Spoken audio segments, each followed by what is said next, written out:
د افغانانو لپاره ډیر ښه خبر دا چې دا خبر څه دی معلومات په پامیر پلس چینل کې را سره وګورئ. سلام ستړي مشئ زموږ چینل ته په خیر راغلی.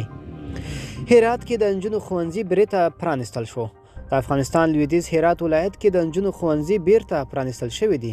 د هرات ولایت د پوهنې ریاست مسؤلینو ویلي چې په هرات ښار کې د نجونو ښوونځي پرانیستل شوي دي او په وینا یې ډیر ژر به د دغه ولایت په ولسوالۍ کې هم پرانیستل شي.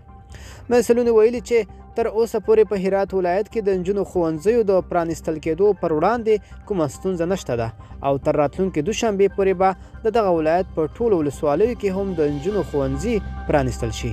په همدې حال کې یو شمېر ښځینه ښوونکو هم ویلي چې اوس په دغه ولایت کې د نجونو لپاره تر شپږم ټولګي لوړو زده کړو پر مخ هم موجود بندیزونه لرې شوي دي او دوی تمه ښودلې ده چې د افغانستان اسلامي امارت د نجونو زده کړو ته پاملرنه وکړي.